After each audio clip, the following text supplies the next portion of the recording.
Assalamualaikum warahmatullahi wabarakatuh. Kembali lagi bersama saya Sabila Hamidah Buhari. Hari ini saya akan meresume materi yang berjudul rekrutmen tenaga kerja. Pertama, saya akan menjelaskan seperti apa rekrutmen itu.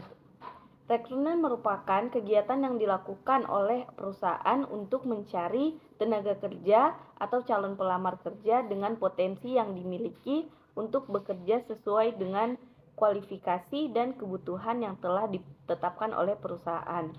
Materi yang kedua itu adalah tujuan dari rekrutmen. Tujuan utama perekrutan adalah untuk menunjuk seseorang ke tim kerja yang dapat melakukan pekerjaan yang diinginkan untuk memenuhi standar kinerja yang diisyaratkan oleh perusahaan. Namun, ada 5 tujuan lain yang dapat mempengaruhi caranya untuk memenuhi tujuan utama.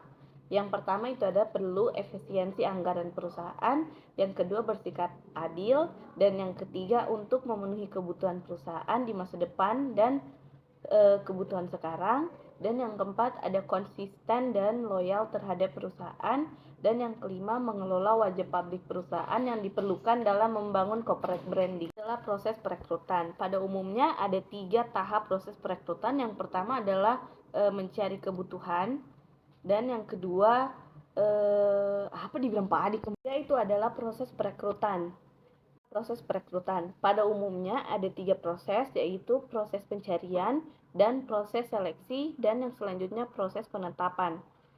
Tapi ini saya mempunyai beberapa proses perekrutan. Yang pertama itu kebutuhan. Berdasarkan analisis kebutuhan perusahaan, maka akan diperoleh informasi yang dibutuhkan SDM untuk mengisi jabatan sesuai dengan kebutuhan atas dasar informasi dari perusahaan. Manajemen Human Resource atau HR memutuskan merekrut SDM baru yang bisa bersumber dari luar maupun dari dalam. Proses perekrutan. Dalam proses perekrutan biasa ada beberapa tes. Yang pertama itu ada tes psikologis, yaitu menguji atau mengukur kepribadian dan temperamen, bakat, minat, kecerdasan, dan keinginan berprestasi. Dan yang kedua ada tes pengetahuan atau knowledge test. Bentuk tes ini menguji informasi atau pengalaman yang dimiliki para pelamar. Pengetahuan yang diujikan harus sesuai dengan kebutuhan untuk melaksanakan pekerjaan. Dan yang terakhir ada performance test atau tes performa. Bentuk tes ini mengukur kemampuan para pelamar untuk melaksanakan berbagai bagian pekerjaan yang akan dipegangnya.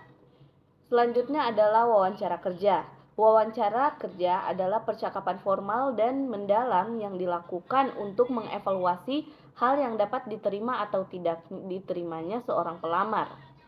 Tujuan utama wawancara pekerjaan adalah untuk menghimpunan informasi bagi pembuatan keputusan seleksi.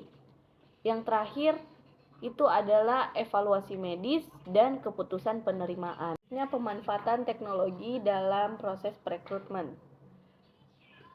Dalam cloud computing dapat meningkatkan pengelolaan SDM menjadi lebih baik, setidaknya dalam 4 proses atau tugas utama. Yang pertama itu proses rekrutmen. Selain berfungsi sebagai teknologi perekrutan ini dapat juga membantu dalam mempertahankan kandidat yang ideal, dan hal ini merupakan kunci sukses semua perusahaan yang menggunakan sistem SAP atau System Application and Product. Selanjutnya proses onboarding berfungsi untuk membantu menetapkan pekerja baru yang sukses dan dapat menciptakan proses onboarding yang smooth. Administrasi SDM, sistem HIRS atau Human Resource Information System berbasis cloud membantu menyederhanakan proses administrasi karena data cloud terintegrasi dan dapat diakses dari mana saja. Yang terakhir kinerja karyawan. Sistem HIRS berbasis cloud membantu mempertahankan dan memberikan penghargaan kepada karyawan agar tercipta efisiensi dalam cara organisasi mengembangkan, menilai, dan menyelaraskan kinerja dan kompensasi. Yang terakhir itu adalah permasalahan dalam rekrutmen. Menurut FAMI 2016, terdapat beberapa permasalahan yang ditemukan dalam pelaksanaan rekrutmen. Yang pertama itu adalah data calon pelamar kadangkala ada yang dipalsukan dengan tujuan agar bisa lulus tes tahap administrasi. Dan yang kedua terjadinya penarikan karyawan yang bersifat nepotisme atau yang menggunakan orang dalam dan menyingkirkan mereka yang sebenarnya lebih pantas lolos. Selanjutnya, kadangkala karena lemahnya kontrol seleksi memungkinkan masuknya para pelaku kejahatan atau kriminal untuk lulus seleksi karena ia bisa dan mampu mengubah berbagai data pribadinya. Dan yang terakhir, tim rekrutmen dan seleksi ada kalanya tidak memiliki tingkat emosional yang stabil dan terkendali dengan baik sehingga keputusan memungkinkan ada kesalahan. Baik, sekian dari materi yang dapat saya jelaskan. Lebih dan kurangnya mohon dimaafkan. Assalamualaikum warahmatullahi wabarakatuh.